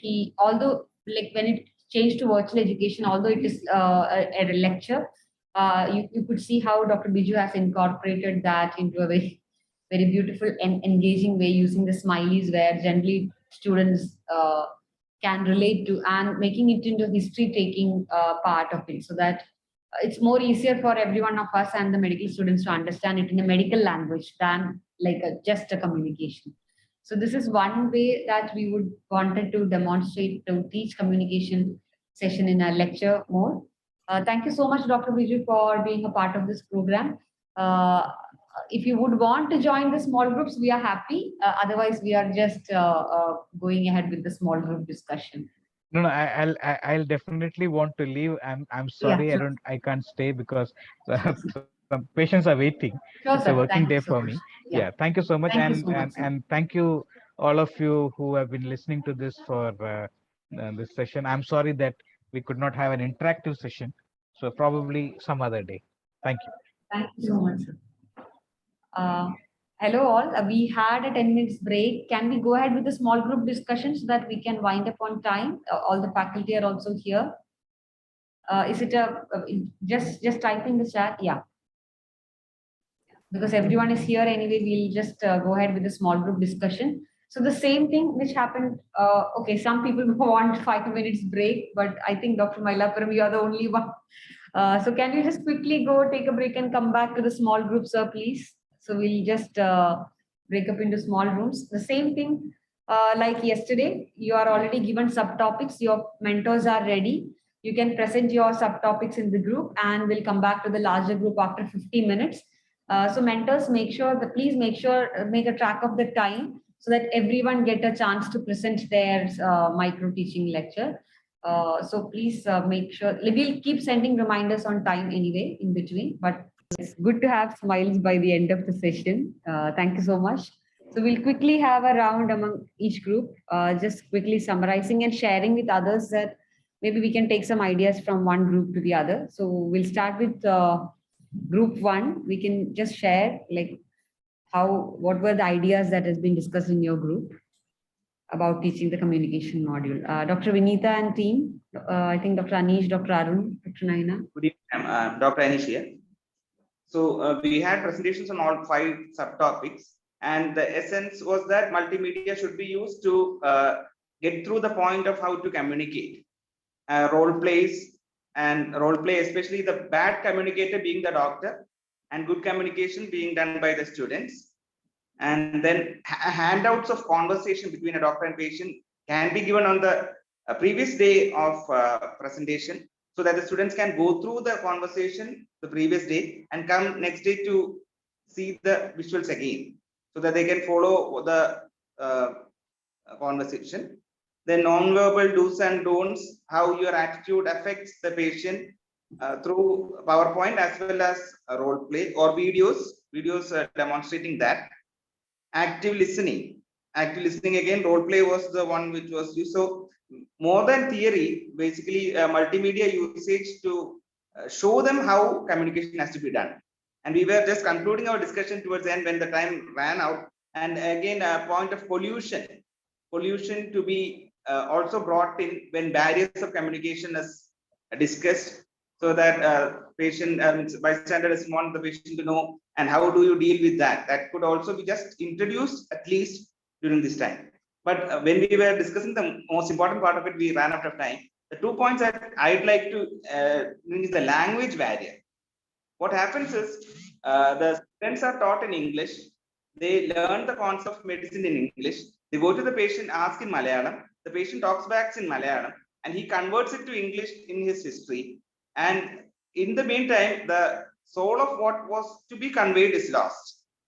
That's usually what happens in 3rd semester with students, because they are learning how to find out what the patient wants. And second thing is 45 minutes for history taking, that limit that we keep especially in these clinical subjects.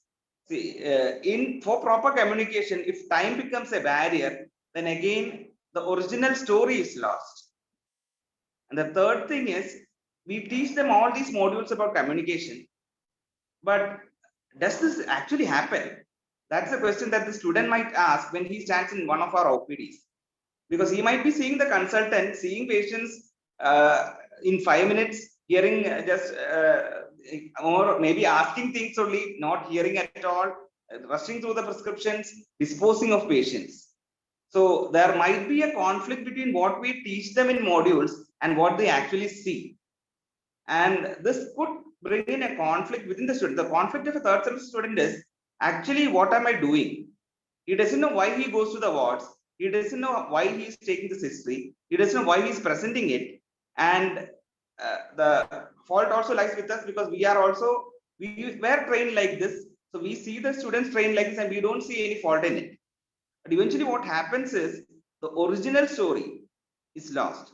So what we can actually do is to show how history is taken on the bedside in clinics. It need not be for a communication module. In clinics, if they see their teacher talking to the patient, eliciting the history, keeping those silences, making those pauses, doing those gestures. Actually, I will stop here because I had the opportunity today to do this, because I do this in geriatric OP. So it definitely takes time. When you have a difficult case, it was an 84-year-old patient who has been bedridden for the last 4 months with bed sores, and the family they have been doctor shopping. This is the 5th hospital they are seeing. They want to know if anything can be done. So actually, the modules that we hear, the questions that we discuss in this palliative care modules are coming in Malayalam from the patients. And I had 4 students sitting with me. So I just made them sit there, go through the whole procedure. And at the end of it, and we had the discussion with the family about what can be done, what can be best. And at the end of what the son told me that, Amma Marikyanayilum Kuഴപ്പമില്ല, മരിക്കുമ്പോഴും സ്വസ്ഥമായി മരിക്കണം, അനുഭവിക്കരുത്, കിടന്ന് വിഷമിക്കരുത്. And then they left, we admitted the patient. And what I saw on turning back was that one of the students was crying. And then I asked her, this is the 3rd semester student, so they are just into the clinics. So when I asked her, why did you cry? Hearing the whole story, she could relate it to her grandmother, who also had this suffering for the last 6 months, and then she died. That's what we had to think. Lesson plan ഒക്കെ പറഞ്ഞപ്പോ അവര് പറഞ്ഞു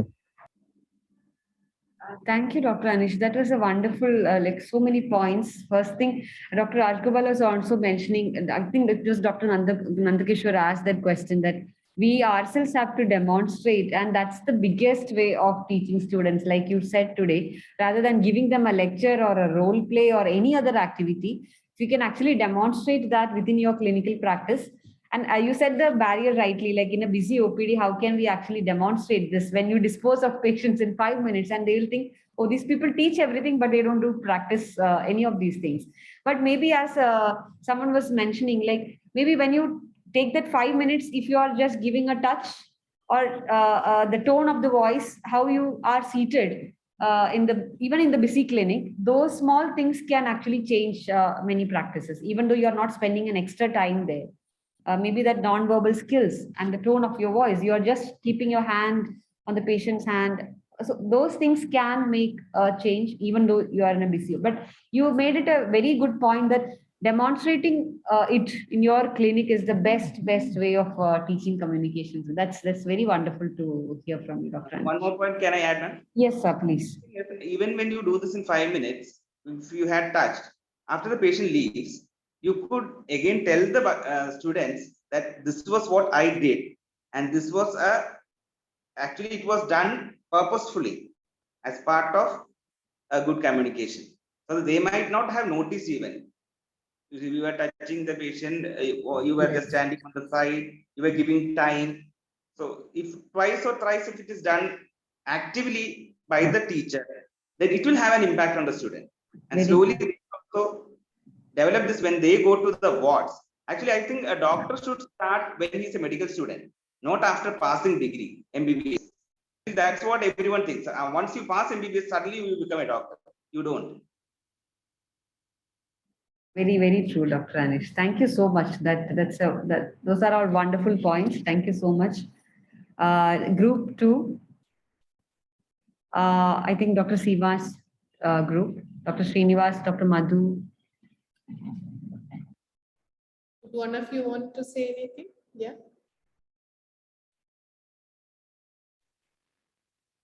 Yes, madam. It's from group 2. I am Dr. Ganesh.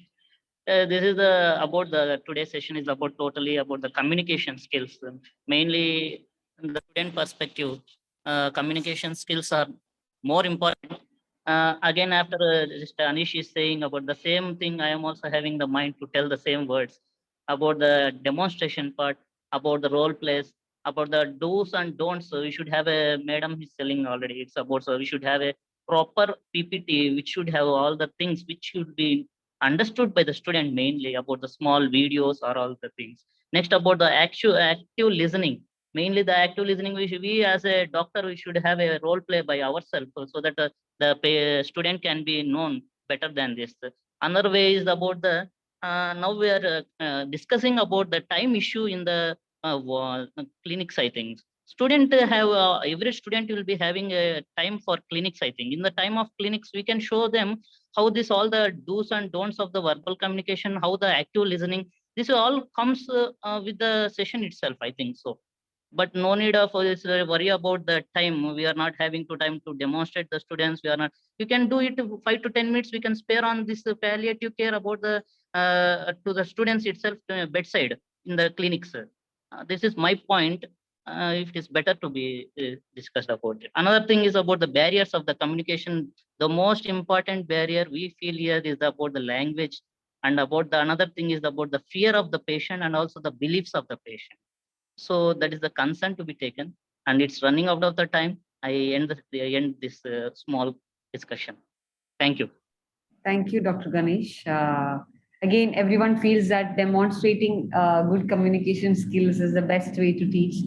And the language barrier is something that everyone is bringing out, especially when you are in another state where you don't know the language and you really want to communicate, and the patient's language is very different. That's something that is a barrier, is a real barrier in teaching and as well as in learning communication skills, I think.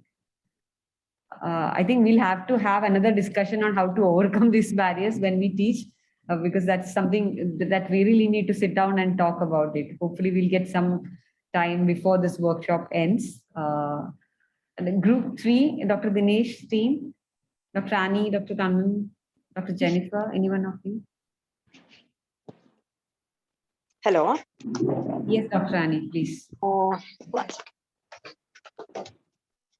Am I audible? Yes, yes, you are. Ma'am, we discussed almost all the topics. We presented how we wanted to present the topic. And most importantly, we discussed with Dr. Dinesh about how to make it interactive, because most of these will be large group teaching. And sir gave us some suggestions of bringing the answers from the students, probably call them and ask them. We spoke specifically about barriers to communication. Call out for the students. They can tell what are the barriers they feel, and if they've experienced any bad communication with somebody or some patients, they can bring out their experiences. So such that these classes can be made more interactive. In a large group class, role play and all may be slightly difficult because we have 250 students. And also video demonstration, probably some videos which is already there to our context, Indian context of bad communication between doctor-patient or the patient and other healthcare professional. That can also bring close to life feeling. And we also discussed about making them do a reflective thinking, end of the session, so that if they have had a bad communication with someone else, and they can reflect on it and they can come out to possible solutions, how we can break these barriers. So these are some of the discussions we had. So we feel that more interactive session in a large group and showing video demonstration will probably get the students to understand this topic better. Thank you, Dr. Annie. That's the reflection part is also important. Maybe we can even start with telling them to write a situation where they have had some bad communication or good communication experience during a hospital visit with some relative. And then we can even start from there. Or maybe at the end of the session, we can tell them to reflect on what happened when they went into a hospital.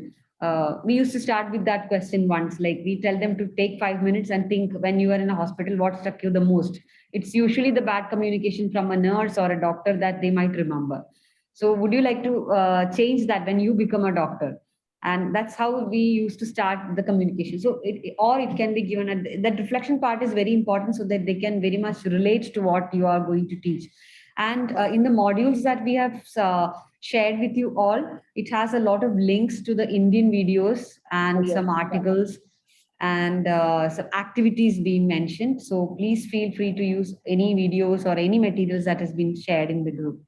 Thank you so much for summarizing, Dr. Annie.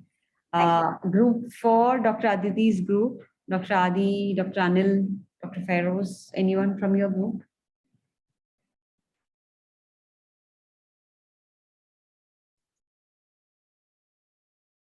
Yeah, I think we added on more of using dumb charades, then non-verbal and verbal communication and Chinese whispers. That video on Chinese whispers there. So we thought of adding these points into the set induction, or just to give them that impact of why communication is very important. And all other things, as they are previously they have told, those things were also added to them. So that's all. I thought I'll keep it. That's a wonderful idea, ma'am. I think they will play dumb charades and they'll understand the importance of non-verbal communication. I think that's a very innovative idea to teach communication skills. Like they'll be engaged throughout. There won't be like, they'll be really looking forward for this session. Maybe that's a wonderful idea. I hope we can try it out and see how it goes. I just want to add a point here, ma'am. Yes, Dr. Anil, Dr. please. Anil here. Yes. The thing is, first, Dr. Anish mentioned that, what we demonstrate and, communication modules are quite different. But, we do not take only the scenario of OPD where you dispose of patients with 5 minutes. There are many situations where, taking informed consent for any surgery conveying death to the family, or conveying bad news to the family, emergency situation, how do you refer the patient? So in these kind of situations, the MBBS students being there when the consultant is doing is very minimal. So I think maybe that should be increased, wherein those kind of situations the MBBS students are like experiencing, seeing it firsthand. So then maybe the communication skills, how important it is for a doctor, they might understand, not in the OPD necessarily. That's a valid point. Maybe prioritizing, like all the patients coming to an OPD may not need long time or listening to stories. Like Dr. Anish said, when he's in a geriatric OPD, people need to have more time, more conversations, but not all the settings will need that much time and communication or demonstration of what we are teaching. So as you said, maybe we can prioritize the setting to demonstrate, but by and large, I think we all learn when we see some mistake, oh, my sir is doing this, then why should I do that? So these kind of comments can actually come. But prioritizing the setting will be a very good way of going about it. Thank you, Dr. Anil, for adding that point. And room number 5, Dr. Shiv Kumar, Dr. Ashwin.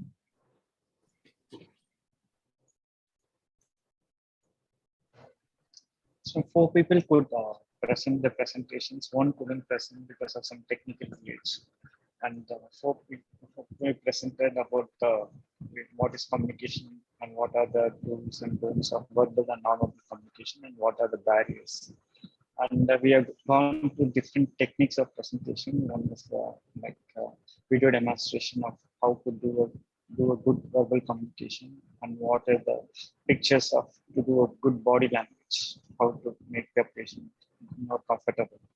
And if it is a last group discussion, maybe a simulated patient and the doctor can do, so that we know how to communicate with the patient and what are the ways we don't usually communicate. And if it is small group, we can give a demonstration of person, how one patient and one doctor, how we are communicating with this. So before we could do much discussion, the time is up. I'm so sorry for that. Maybe we'll keep this active anyway. This program is on, so it's not the end of all these discussions. We'll all try all these methods and come back and see which one worked better, and we can exchange ideas from other groups. Thank you so much, Dr. Shivkumar, for summing up for your group. And I think someone mentioned about giving the script when you're planning for role play. Just make a script and giving it beforehand so that the students will be ready with the script for role play. So all those things can be tried out. Anything from any of the mentors? Do you like to give any closing comments before we wind up today's session?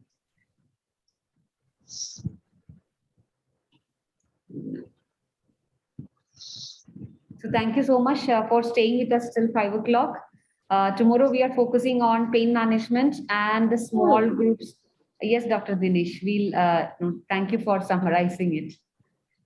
I think, yeah, everyone agrees to that demonstration in real settings, definitely, because that was the first thing came up in the first day also. Like, it's about how you actually demonstrate in front of students. That impacts a lot.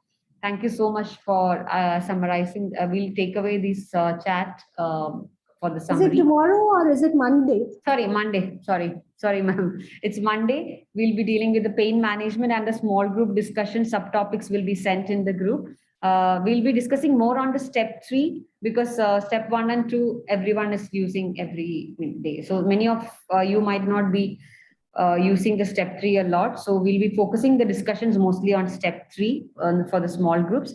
See you on Monday. Thank you so much for being with us till this time. Thank you so much for all the mentors and the faculty for facilitating the small group discussion. See you on Monday. Thank you.